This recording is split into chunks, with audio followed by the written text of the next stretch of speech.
sa atong pinalanggang mayor niinig dakbayan sa kagabihiton karon nga atong gisalhan. Ug sa dili ko pasugdan ng tanan, tugodi nga mapaila-ilao na ang among ngalan. Ako si Rose Lanza, usa ka bilang vendor nga tindira ug mangga. Representante sa Asosasyong Dukawa sa espasyo kong asa, giumpay ni Mayor Ipel Remolyo o Gipatsyada. Inupanan sa iyang balay na di na ako mapinagsa kay basin diri sa entablado. Maaktan ako og Pasko. Magsugod pa lang ko.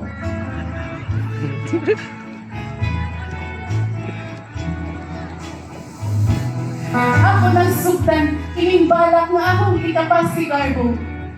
Na naibatay ni akong dughan, o isay-say ko kaninyo. O kininang uluha, inahan. Ako ang anak sa kinabuhi, kalibuthano.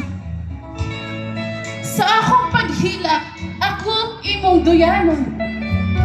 Sa imong pukton, ako imong pagkasapuangon. Ang gugma mo ka na po, walay makatupo. Mama, sa akong pagmata, kipangita ta ka. Kay ikaw makalipay ning akong mga mata. Kalipay nga sa dughan ko gipangita. Panahon nga ikaw dili ko makita. Inahan nga nagpatuyok sa kalibutan. Sa mga anak, dili kaunta mahikalimtan. Apan ang pagpangga nga sa anak mo gitahan.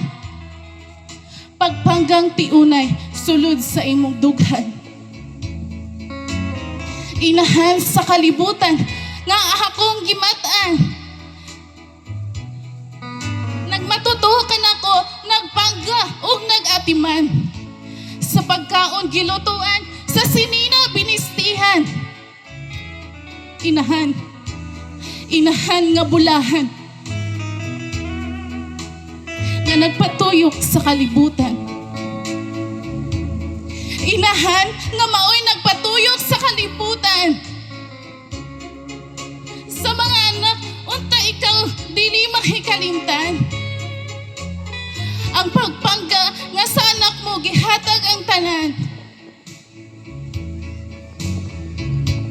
Unta sa imong katiguangon, ikaw pag-aampingan. Inahan nga bisan unsa buhaton ang tanan.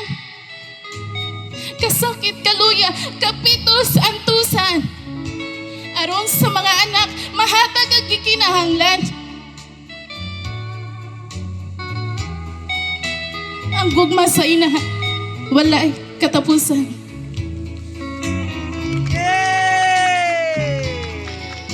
Mao kadto ang handuraw sa usa ka inahan. Hinaot mi santop sa kasing-kasing sa kadaghanan. Og sa dili pa ako mubiya sa inyong atubangan. Daghang salamat ug may gaway ka naton tanan. Daghang salamat, Ma'am Rose Lanza. Mga kaigsoon.